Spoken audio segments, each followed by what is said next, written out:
नमस्कार, बहुत स्वागत आपका इस बुलेटिन में। मैं हूं आपके साथ अवंतिका श्रीवास्तव। प्रयागराज में अतीक अहमद और उसके भाई अशरफ की हत्या कर दी गई। पूरी वारदात प्रयागराज मेडिकल कॉलेज के पास हुई और पुलिस की टीम दोनों को मेडिकल के लिए लेकर पहुंची थी। क्या कुछ हुआ, पूरा घटनाक्रम देखिए रिपोर्ट में। यूपी के सबसे बड़े डॉन की हत्या, 44 साल के खौफ का हुआ अंत। अतीक और अशरफ की गोली मारकर हत्या।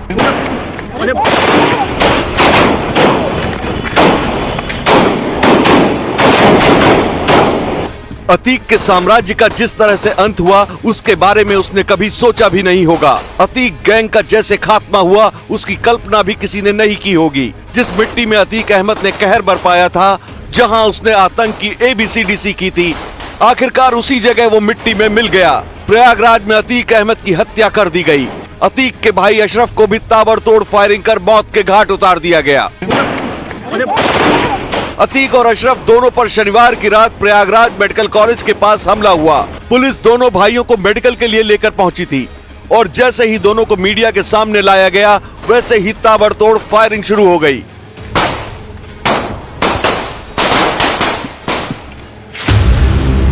रात 10:33 पर अंधाधुंध फायरिंग हुई। रात 10:34 पर अतीक और अशरफ जमीन पर गिरे। रात 10:36 पर अतीक और अशरफ की मौत की पुष्टि हो गई। जिन हमलावरों ने अतीक अहमद और अशरफ को गोली मारी वो मीडिया कर्मी बनकर पहुंचे थे और सवाल जवाब के दौरान ही हमलावरों ने फायरिंग शुरू कर दी।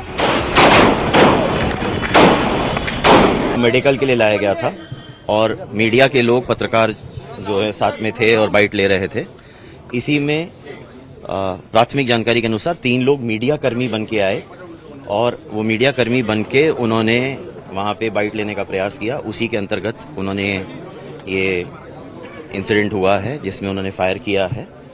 इसमें 3 लोगों को अभी पकड़ा गया है, उनसे पूछताछ अभी हम कर रहे हैं और इसमें इनकी अतीक और अशरफ की डेथ हुई है। फिलहाल पुलिस ने 3 हमलावरों को गिरफ्तार कर लिया है। वहीं इस हत्याकांड का चश्मदीद भी सामने आया। उसने अतीक और अशरफ पर कैसे फायरिंग हुई उसकी कहानी बयां की। पुलिस उनको गाड़ी से निकाल के मेडिकल चेकअप के ले जा रही थी। जैसे मेडिकल कैंपस के अंदर आए, गोलियों की आवाज आई, विधायक और पूर्व सांसद गोली लगी है और वही दोनों लोग गिर गए। पुलिस ने जिन्होंने गोली चलाई उनको तुरंत पकड़ लिया। हमलावर इतने शातिर थे कि उन्होंने पुलिस कस्टडी में ही अतीक और अशरफ पर हमला कर दिया और पुलिस की मौजूदगी में ही एक के बाद एक कई गोलियां बरसाई, जिससे दोनों की मौके पर मौत हो गई। वारदात के फौरन बाद मौके पर फॉरेंसिक टीम पहुंची। मौके से मोटरसाइकिल और पिस्टल बरामद की गई। एहतियातन पूरे प्रयागराज में अलर्ट जारी कर दिया गया है। पुलिस ये जानने की कोशिश कर रही है कि आखिर अतीक और अशरफ की हत्या के पीछे उनका मकसद क्या था और उन्हें दोनों की हत्या के लिए किसने भेजा था। तो प्रयागराज में डॉन अतीक अहमद और उसके भाई अशरफ की गोली मारकर हत्या कर दी गई है। सनसनीखेज हत्याकांड के बाद अयोध्या समेत पूरे उत्तर प्रदेश में धारा 144 लागू है। प्रयागराज में अगले आदेश तक इंटरनेट सेवाएं भी बंद कर दी गई हैं।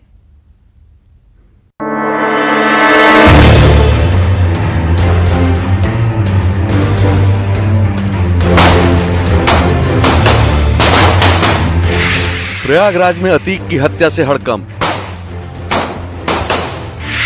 अतीक की हत्या के बाद यूपी में हाई अलर्ट। यूपी के सभी जिलों में पुलिस का फ्लैग मार्च।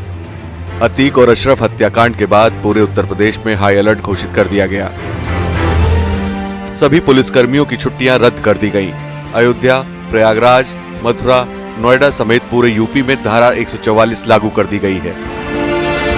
संवेदनशील और अति संवेदनशील इलाकों में पुलिस की गश्त बढ़ा दी गई है। अयोध्या, मथुरा, प्रयागराज में हर चौराहे पर पुलिस फोर्स तैनात कर दी गई है। फतेहपुर, कौशाम्बी, प्रतापगढ़, बांदा, चित्रकूट से भारी पुलिस फोर्स प्रयागराज के लिए रवाना कर दी गई है। पूरी घटना पर सीएम योगी आदित्यनाथ लगातार नजर बनाए हुए हैं। घटना की न्यायिक जांच के आदेश के साथ ही अतीक अशरफ की सुरक्षा में तैनात 17 पुलिसकर्मियों को सस्पेंड कर दिया गया है। साथ ही बड़े पुलिस अधिकारियों को मौके पर भेजा गया है। शनिवार देर रात गैंगस्टर अतीक अहमद की हत्या कर दी गई थी। हमलावरों ने ताबड़तोड़ फायरिंग कर अतीक के भाई अशरफ को भी मौत के घाट उतार दिया था। पुलिस दोनों भाइयों अतीक और अशरफ को मेडिकल के लिए लेकर पहुंची थी और जैसे ही दोनों को मीडिया के सामने लाया गया वैसे ही हमलावरों ने ताबड़तोड़ फायरिंग शुरू कर दी, जिसमें अतीक और उसके भाई अशरफ की मौके पर ही मौत हो गई। इसमें एक पुलिसकर्मी और पत्रकार भी घायल हो गया है। वहीं हत्याकांड को अंजाम देने के बाद तीनों हमलावरों ने पुलिस के सामने सरेंडर कर दिया। तो यूपी के सबसे बड़े डॉन का जिस तरीके से अंत हुआ वो बेहद खौफनाक है। पुलिस की मौजूदगी में अतीक और अशरफ की ताबड़तोड़ फायरिंग कर हत्या की गई और 44 साल का साम्राज्य महज 45 सेकंड में ध्वस्त हो गया।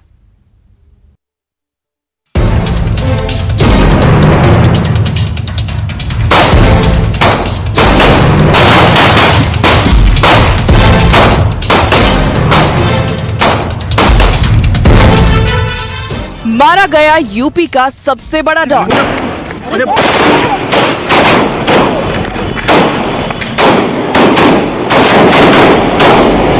पैंतालीस सेकेंड में 44 साल के खौफ का अंत।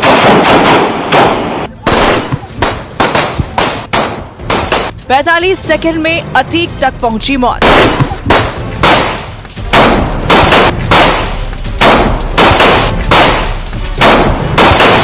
यह अतीक और अशरफ की आखिरी 45 सेकंड का वीडियो है। इस वीडियो में अतीक और अशरफ की जिंदगी के आखिरी लम्हे कैद हैं। कुछ कहेंगे आप? कुछ कहना चाहेंगे आप? पुलिस की टीम अतीक और अशरफ को लेकर मेडिकल कराने के लिए पहुंची थी। दोनों के हाथ हथकड़ी में बंधे थे और उनके साथ पुलिसकर्मी भी मौजूद थे। जैसे ही ये दोनों कैंपस में दाखिल हुए, दोनों से सवाल जवाब किए जा रहे थे। इस दौरान गोली चली और पूरा इलाका गोलियों की तड़तड़ाहट से गूंज उठा। देखते ही देखते पूरे इलाके में भगदड़ मची। अतीक और अशरफ दोनों जमीन पर गिर पड़े और थोड़ी ही देर में दोनों की मौत हो गई। हत्या की गई है अतीक अहमद और अशरफ अहमद की, वो भी पुलिस कस्टडी में। ये भी जो विजुअल्स है ये तकरीबन 45 सेकंड की है। 45 सेकंड में सबसे पहला शॉट जो सोफिस्टिकेटेड पिस्तौल से चलाया जाता है वो इसी स्पॉट पर चलाया जाता है। यहीं पर मैं आपको दिखाऊं तो इसी स्पॉट पर यहीं पर चलाया जाता है पहला। और उसके बाद सीधे कहां लगती है वो पहली गोली लगती है अतीक अहमद के सीधे कनपट्टी पर, यानी पॉइंट ब्लैंक पे। अतीक अहमद गिरता है, अशरफ पलट के पीछे की तरफ देखता है। अशरफ जैसे ही देखता है तब तक अशरफ के ऊपर फायर की जाती है और उसके बाद ताबड़तोड़ फायर की जाती है। स्पॉट दोनों यहीं गिरे रहते हैं और जो आरोपी है वो यहीं से फायर कर रहा था। 45 सेकंड के इस वीडियो से साफ है कि जो हमलावर थे वो पेशेवर थे। उन्होंने पुलिस की मौजूदगी में बेखौफ होकर फायरिंग की और दोनों को मौत के घाट उतार दिया।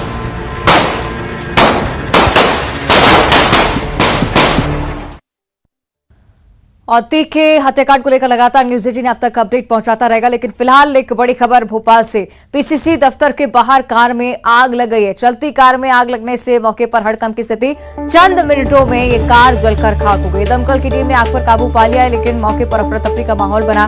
तस्वीरें भी आपको दिखाएंगे इस घटना से जुड़ी हुई। राजधानी भोपाल से खबर है, तस्वीरें आपकी टीवी स्क्रीन पर। पीसीसी दफ्तर जहां कार में भीषण आग लगी, चढ़ती कार ने अचानक से आग पकड़ी और मौके पर अफरा तफरी मच गई, लोगों में हड़कंप मच गया। तस्वीरें आप देख रहे हैं, भीषण आग की लपटें इस कार से उठती हुई नजर आई। चंद मिनटों में पूरी कार जलकर नष्ट हो गई। दमकल की टीम को भी मौके पर बुलाया गया और काफी कड़ी मशक्कत के बाद आग पर काबू पाया जा सका, लेकिन कार नष्ट हो गई।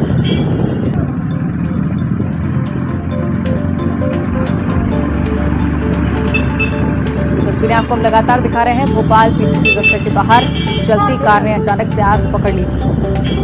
हालांकि ड्राइवर पूरी तरह से सुरक्षित है, क्योंकि समय रहते उसने गाड़ी से उतरकर अपनी जान बचा ली, लेकिन महज चंद सेकंड्स में ये पूरी कार जलकर राख हो गई। आग की भीषण लपटें जो कि आसपास मौजूद लोगों ने अपने मोबाइल कैमरे में कैद की है। और राजधानी रायपुर से अगली बड़ी खबर, जहां आग में दर्जनों गाड़ियां जलकर खाक हो चुकी हैं। कोतवाली थाना के पास ये गाड़ियां रखी हुई थी और खड़ी गाड़ी में अचानक से आग लग गई। दमकल की टीम ने आग पर काबू पाया है और फिलहाल ये जानकारी कि गाड़ियां पूरी तरह से राख हुई, इसलिए ना हो का नुकसान, लेकिन कोई जनहानि नहीं हुई है। राहत भरी बात यह कि सभी लोग पूरी तरह से सुरक्षित हैं। तस्वीरें आपको दिखा देते हैं। राजधानी रायपुर की दर्जनों गाड़ियां आग की चपेट में आई, जलकर राख हो गई। कोतवाली थाना के पास ये गाड़ियां रखी थी, लेकिन अभी तक इस बात की पुष्टि नहीं हो पाई कि कैसे आग लगी। प्राथमिक तौर पर यही आशंका कि असामाजिक तत्वों ने यहां पर आग लगाई होगी और इसी के आधार पर पुलिस आगे की भी जांच कर रही है और अन्य कारणों का पता लगाने के लिए भी पुलिस पूरी तरह से सक्रिय, लगातार जांच इस मामले की हो रही है। अंदर लग गई आपको?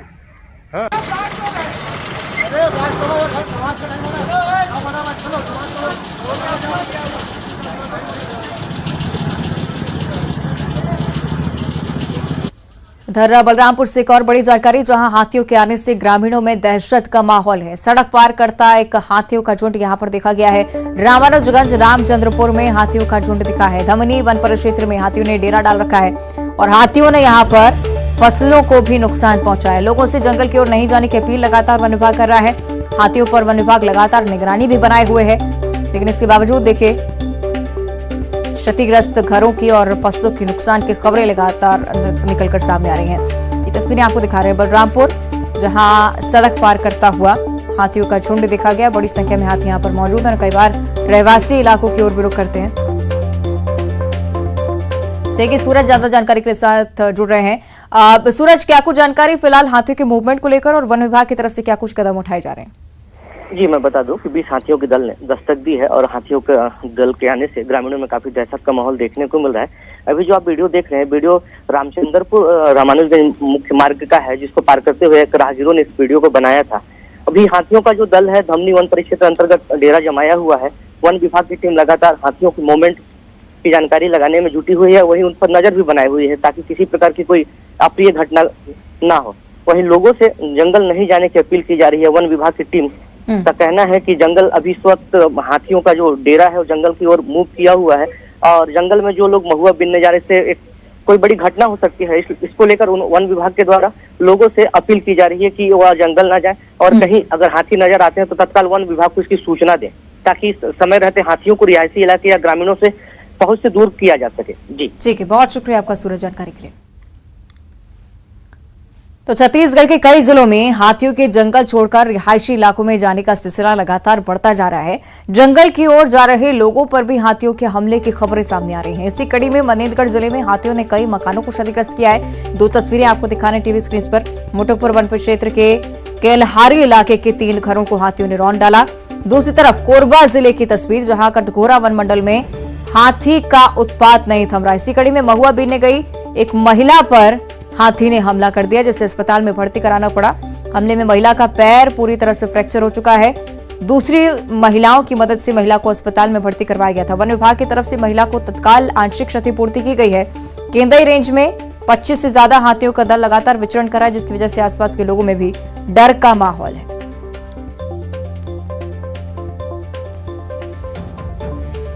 हाथियों के खौफ की ये 2 तस्वीरें हम आपको दिखा रहे हैं। एक तरफ मनेन्द्रगढ़, दूसरी तरफ कोरबा की तस्वीर देखिए। एक तरफ घरों को क्षतिग्रस्त किया है हाथियों ने, तो दूसरी तरफ महिला को नुकसान पहुंचाया, हमला कर दिया था हाथी ने। हालांकि पैर फ्रैक्चर हुआ है। वन विभाग की तरफ से क्षतिपूर्ति की जा चुकी है, मदद इस महिला को दी जा रही है। लेकिन वन विभाग की तरफ से ये कोशिशें भी लगातार जारी कि इन हाथियों को रिहायशी इलाकों से दूर रखा जाए, क्योंकि फसलों को भी हाथी लगातार नुकसान पहुंचा रहे हैं। इधर धार के लेनहरा गांव में भी तेंदुए की दहशत फैल गई है। हालांकि तेंदुए को वन विभाग ने पकड़ लिया है, लेकिन यहां तेंदुए ने कुत्ते का शिकार किया और शिकार करने के बाद नाले से लगे पाइप में जा घुसा। जैसे ही ग्रामीण को इस बात की जानकारी लगी, उन्होंने तुरंत ही वन विभाग को पूरी घटना की सूचना दी। जानकारी मिलते ही वन विभाग की टीम मौके पर पहुंची और तेंदुए को पकड़ लिया।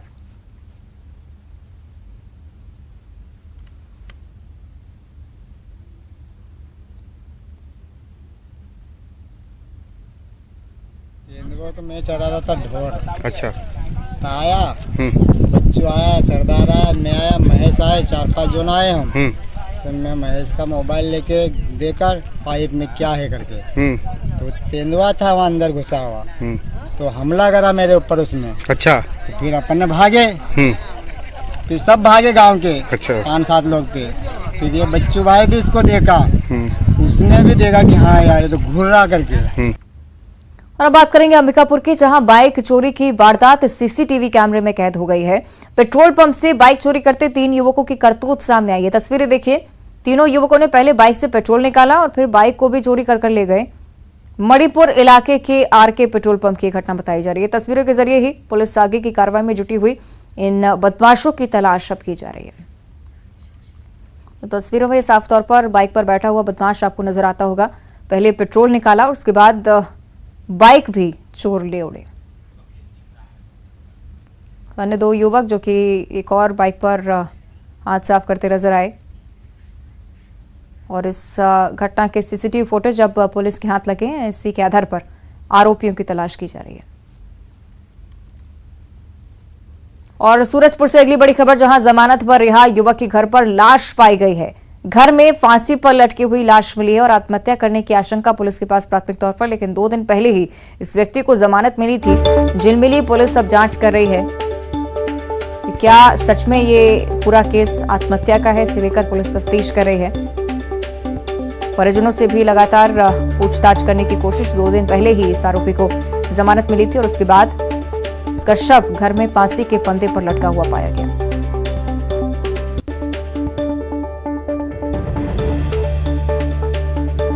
तो जमानत पर रिहा युवक के घर पर लाश मिली। सूरजपुर की घटना, घर में फांसी पर लटकी हुई लाश पाई गई है। आत्महत्या की आशंका फिलहाल, लेकिन पुलिस लगातार इस मामले की हर एंगल से जांच में जुटी हुई है।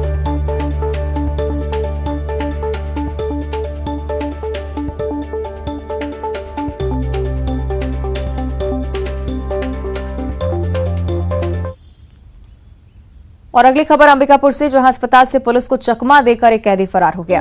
कैदी के फरार होने से पुलिस कर्मियों में हड़कंप की स्थिति है। बीमार होने पर अस्पताल में इस कैदी को भर्ती करवाया गया था और फरार कैदी की पुलिस अब तलाश कर रही है। ये जानकारी अंबिकापुर से, जहां अस्पताल से पुलिस को चकमा देकर एक कैदी फरार होने में सफल रहा और उसके फरार होते ही पुलिस कर्मियों में हड़कंप मच गया है। बीमार होने पर अस्पताल में उसे भर्ती करवाया गया था, लेकिन बड़ी लापरवाही पुलिस की तरफ से इस कैदी को गिरफ्त में नहीं रख पाई पुलिस।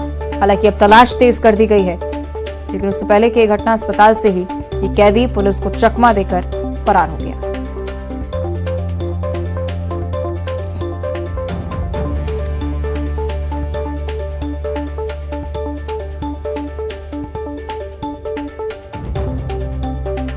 बीमार होने पर इस कैदी को अस्पताल में भर्ती करवाया गया था। फरार कैदी की पुलिस अब तलाश कर रही है।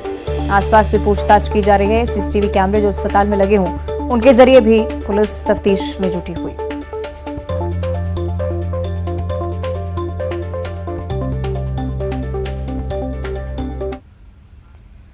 आगे बात करेंगे बुरहानपुर की, जहां संघ प्रमुख मोहन भागवत का 2 दिवसीय दौरा होने जा रहा है। बुरहानपुर में धर्म संस्कृति सम्मेलन में शिरकत करेंगे मोहन भागवत। गोविंदनाथ महाराज की समाधि स्थल का भी लोकार्पण आज वो करने वाले हैं। 2 दिनों का दौरा संघ प्रमुख मोहन भागवत का बुरहानपुर में, जिसके लिए पहले से काफी तैयारियां की जा चुकी हैं। धर्म संस्कृति सम्मेलन में शामिल होंगे, साथ ही साथ यहां पर संबोधित करते हुए नजर आएंगे। गोविंदनाथ महाराज के समाधि स्थल का भी लोकार्पण आज संघ प्रमुख मोहन भागवत करेंगे। 2 दिनों तक बुरहानपुर में ही संघ प्रमुख रहने वाले हैं। मध्य प्रदेश में चुनावी साल और न सिर्फ केंद्रीय नेतृत्व बल्कि संघ प्रमुख का दौरा भी लगातार मध्य प्रदेश में बढ़ रहा है। बुरहानपुर का एक कार्यक्रम आपके साथ साझा कर रहे हैं। 2 दिनों तक संघ प्रमुख बुरहानपुर के दौरे पर।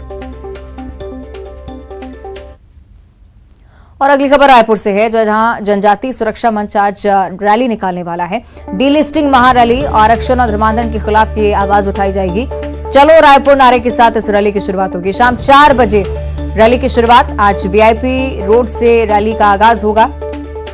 आरक्षण नहीं देने को लेकर राज्य सरकार पर निशाना साधने की कोशिश होगी। धर्मांतरण के बढ़ते मामलों को लेकर राज्य सरकार पर निशाना साधने की कोशिश। शाम 4 बजे का समय डी लिस्टिंग रैली, जिसका आगाज वीआईपी रोड से आज होगा।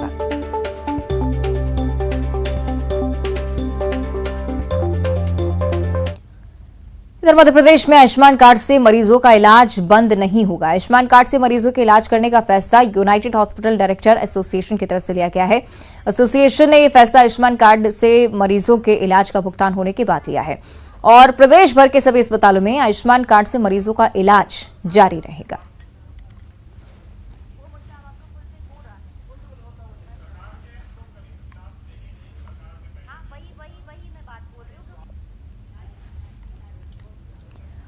और अगली खबर उज्जैन से, जहां के मंगरोला में राष्ट्रीय पक्षी मोर को ससम्मान अंतिम विदाई दी गई। दरअसल मोर कुत्ते के हमले में घायल हो गया था और उसके बाद मोर शिक्षण संस्थान ने उसका इलाज करवाया, लेकिन अगले ही दिन उसकी मौत हो गई, जिसके बाद मोर शिक्षण संस्थान के सदस्यों ने राष्ट्रीय तिरंगे से लपेटकर इस मोर का अंतिम संस्कार किया।